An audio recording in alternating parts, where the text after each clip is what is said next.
பொங்கல் நிகழ்ச்சி என்பது அது இந்துக்கள் கொண்டாடக்கூடிய ஒரு பண்டிகை.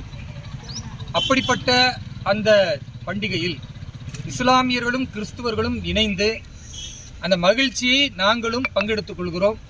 மத நல்லிணக்கம் என்பது பாரதிய ஜனதா கட்சியில் வாய் சொல்லாக இல்லாமல் அதை நாங்கள் நிதர்சனமாக காட்டுகிறோம். ஐயா ஸ்டாலின் அவர்கள் பொங்கலை திராவிட பொங்கல் என்று மாற்றுகிறார். திராவிட பொங்கல் என்பது எங்கிருந்து வந்தது என்ற கேள்விக்கு யாருக்குமே பதில் தெரியாது. ஏதாவது ஒரு புதிய புதிய விஷயத்தை சொல்லுவதன் மூலமா மக்களை ஏமாற்றக்கூடியது தேர்தல் தந்திரம். அந்த தேர்தல் தந்திரத்தை ரொம்ப அழகா ஐயா ஸ்டாலின் அவர்கள் செய்கிறார். குறிப்பா சொல்லணும்னா, இன்றைக்கு திமுக மிகப்பெரிய தோல்வியை சந்திக்க போகிறது என்கிற பயத்தில் திமுகவுடைய ரவுடி கும்பல் எல்லாம் கருத்தியல் ரீதியாக பேச முடியாததால் கலவரத்தை ஏற்படுத்த முயற்சி செய்கிறார்கள். கடந்த 9ஆம் தேதி சென்னையில் ஒரு தனியார் தொலைக்காட்சியில் நடந்த விவாதத்தில் இளைஞரினுடைய மாநில தலைவராக இருக்கக்கூடிய எஸ்ஜி சூர்யா அவர்கள் பேசிக் கொண்டிருக்கும் பொழுது தேவையற்ற முறையில் வம்பிழுத்த திமுக ரவுடிகள் பிறகு அந்த அரங்கிலிருந்து வெளியே வந்த பிறகு அவரை தாக்க முனைந்த நேரத்தில் பாரதிய ஜனதா கட்சியில் இளைஞரணி நிர்வாகிகளாக இருந்தவர்கள் அவரை காப்பாற்ற முயற்சி செய்தார்கள். அப்படி முயற்சி செய்ததில் மிக முக்கியமான ஒருத்தர் லால் பிரசாத், பாஜகவுடைய இளைஞரணி எக்ஸிக்யூட்டிவ் மெம்பராக இருக்கிறார்.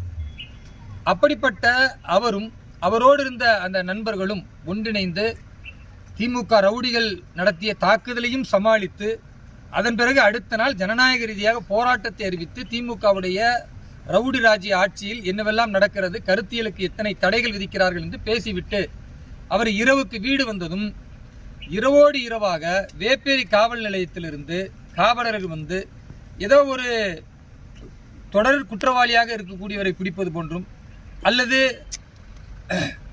என்னையா உங்களுக்கு பிரச்சனை, தொடர் குற்றவாளிகளாக இருப்பது போன்ற ஒரு குற்றவாளியை பிடிப்பது போன்றும் அதே போன்று ஒரு தீவிரவாதியை இரவு நேரத்தில் பிடிப்பது போன்றும் ஒரு மோசமான முன்னுதாரணத்தை காவல்துறையினர் ஏற்படுத்தி அவரை கைது செய்திருக்கிறார்கள். ஒரு இளைஞரை பொய் வழக்கில் பாஜகவுடைய நிர்வாகியை காவல்துறை கைது செய்வதோடு மட்டுமல்லாமல் என்ன பொய் வழக்கு போடுறாங்கன்னா விமன் ஹராஸ்மெண்ட் போடுறாங்க. ஹராஸ்மெண்ட் பண்ணது யாரு? திமுக ரவுடிகள். கருத்தியலாக தனியார் தொலைக்காட்சியில் பேசக்கூடிய நேரத்தில் அதை தடுத்தது அவர்கள். அதுக்கு கண்டனம் தெரிவித்து ஜனநாயக ரீதியாக போராட்டத்தை அறிவித்த தம்பி லால் பிரசாத் என்கிற பாஜகவுடைய இளைஞரணி செயற்குழு உறுப்பினரை கடுமையான முறையில் வழக்குகளை போட்டு விமன் ஹராஸ்மெண்ட் போன்ற பிணையில் வெளியே வர முடியாத வழக்குகளை போட்டு கைது செய்வது என்பது அந்த இளைஞர் மீது ஒரு தப்பான முன்னுதாரணத்தை இவர்கள் விதைக்கிறார்கள்.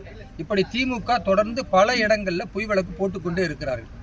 இந்த பொய் வழக்குகளை உடைத்தெறிவது எங்களுடைய கடமை. நிச்சயமாக அதை நாங்கள் செய்வோம். அதே நேரத்தில் தேர்தல் தோல்வியை மறைக்க ஐயா ஸ்டாலின் அவர்கள் ஒவ்வொரு நாளும் புதுசாக எதையாச்சும் ஒரு திட்டத்தை அறிவித்துக் கொண்டே இருக்கிறார். எந்த திட்டமும் எங்கும் பயனளிக்காது. மிகப்பெரிய தோல்வியை திமுக இந்த முறை சந்திக்கப் போகிறது. தேசிய ஜனநாயக கூட்டணி மாபெரும் வெற்றி பெறும். இந்த பொங்கல் திருநாளில் தமிழகத்தில் உள்ள அனைத்து மக்களுக்கும் நாங்கள் வைக்கக்கூடிய கோரிக்கை, இந்த தமிழர் திருநாள் என்று இவர்கள் மடைமாற்றுகிறார்களே, இவர்கள் உண்மையாகவே தமிழர்களுக்கு என்ன செய்தார்கள் என்ற கேள்வியை முன்னெழுப்ப விரும்புகிறோம். தமிழர்களுக்கும் தமிழ் மொழிக்கும் துரோகம் செய்த 1960 65 வரைக்கும் மொழி திணிப்பை ஈடுபட்ட அதே காங்கிரஸ் கட்சியோடு இன்றைக்கு திமுக உறவாடி கொண்டிருக்கிறது. பராசக்தி படத்தில் எப்படி காங்கிரஸ் ஆட்சி காலத்தில் கல்லூரியில் படிக்கக்கூடிய இளைஞர்கள் எல்லாம் துப்பாக்கி சூட்டில் கொல்லப்பட்டார்கள், காங்கிரஸ் எந்த அளவிற்கு அடக்குமுறையை செய்தது என்பதை காட்டியிருக்கிறார்கள்.